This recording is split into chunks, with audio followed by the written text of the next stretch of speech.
Kisah dua orang bersaudara. Kisahnya dimulai dari seorang raja yang memiliki dua orang anak laki-laki. Kedua anak raja itu memiliki pribadi yang sama, yakni mereka sama-sama menyayangi raja dengan sepenuh hati. Sehingga membuat raja sulit membedakan siapa yang paling sayang kepadanya. Setelah dewasa, dua bersaudara ini diperintahkan untuk mencari ilmu, masing-masing sesuai dengan bakat yang mereka miliki. Karena perintah orang tuanya, maka kedua anak ini berangkat berkelana dengan tujuan mencari kepandaian. Sebab, bila raja telah meninggal, yang menggantikan raja adalah kedua putranya itu. Agar tidak mudah dikalahkan oleh kerajaan lain, maka mereka harus memiliki ilmu yang tinggi.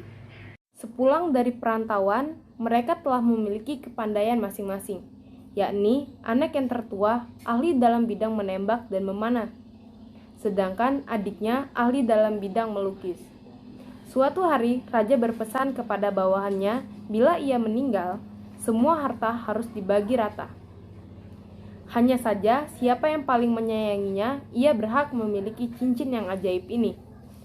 Pekerjaan demikian sulit bagi para menteri untuk menentukan siapa yang paling menyayangi raja. Tidak lama kemudian, setelah raja berwasiat, raja pun meninggal. Untuk sementara, roda pemerintahan dipegang oleh para menteri. Di samping itu, para menteri mencari jalan yang harus ditempuh untuk menyerahkan cincin ajaib itu.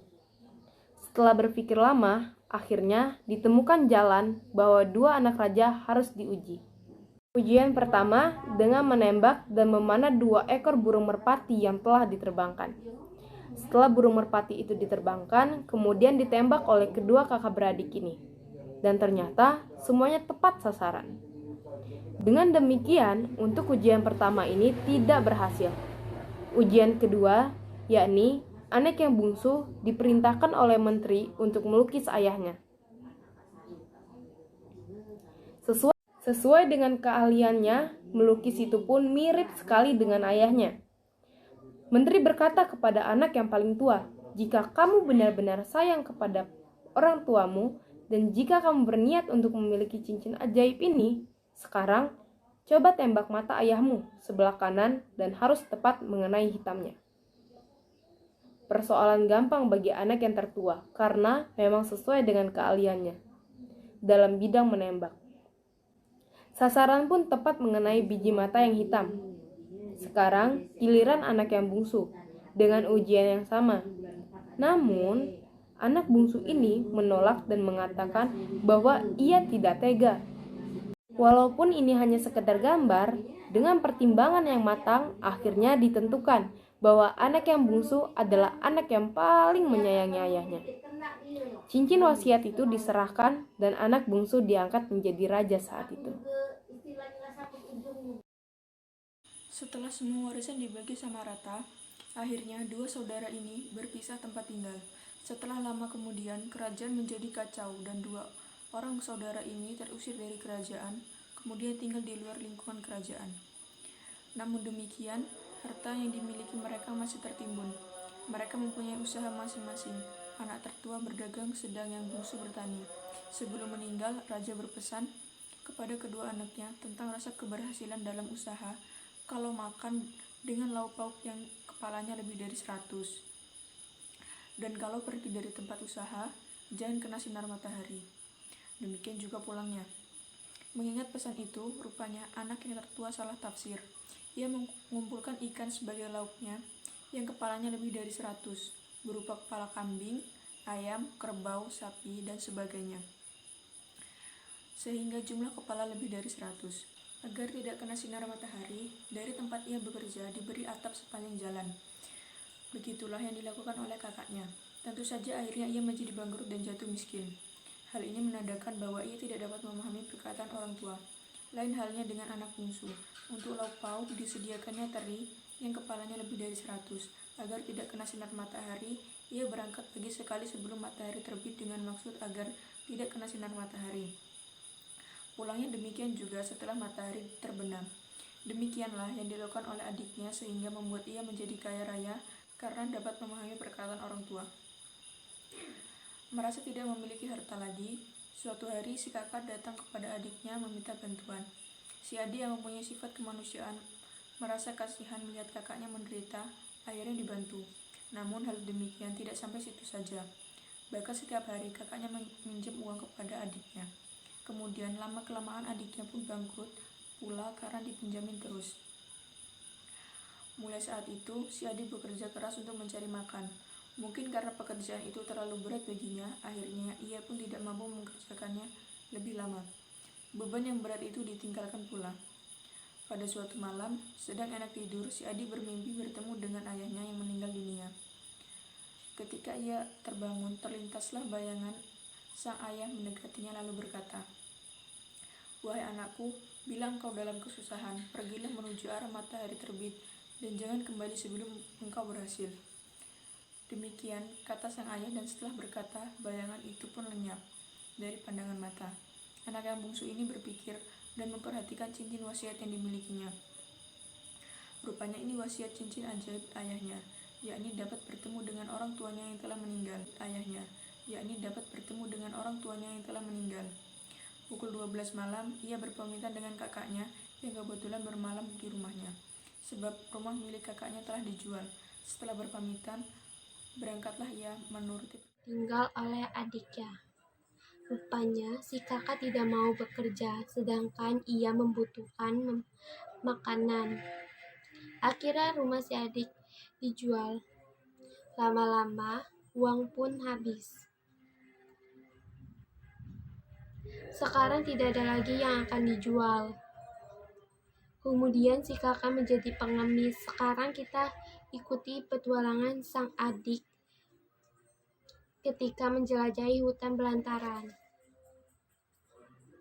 yang dihuni berbagai macam-macam binatang buas. Setelah lama berjalan, tiba-tiba mendengar kus-kus. Kemudian kus-kus didekati, namun dalam sekejap binatang itu pun menghilang. Ia mengejarnya tetapi sia-sia. Sedangkan waktu itu malam telah berlarut. Kemudian ia dikejutkan oleh cahaya yang terang benderang dan tidak tentu dari mana arah cahaya tersebut. Namun ia semakin terkejut karena di sekitar tempat itu dihuni oleh jin. Menurut cerita, cahaya yang datang itu cahaya jin. Melihat jin, si adik ketakutan lalu bersembunyi. Raja Jin mengetahui bahwa di sekitar tempat itu ada manusia. Ia mencarinya dengan maksud akan dimakan. Setelah ditemukan, si bungsu ini berkata, "Kalau ingin memakanku, tunggulah sampai hatiku agak besar." Demikian kata si adik yang cerdas ini. Dalam kesempatan lain, si adik berpikir bagaimana caranya supaya jin ini lebih dahulu mati. Sebab di tempat tinggal jin itu banyak sekali barang berharga dan sekaligus dapat bersinar. 3 hari kemudian, Raja Jin bertanya kepada anak tersebut hari ini hatinya akan dimakan. Anak raja yang bungsu ini tidak putus akal. Ia menjanjikan bahwa ia sanggup mencari hati yang lebih besar lagi, asal jangan makan hatinya. Raja Jin menyetujui janji itu dengan imbalan anak raja akan diberi barang berharga. Sementara dibebaskan dari tawanan jin, anak bungsu tersebut mencari hati kerbau. Namun setelah kembali dari pencarian, ia tidak membawa yang dijanjikan. Memainkan ia membawa lem 1 panci.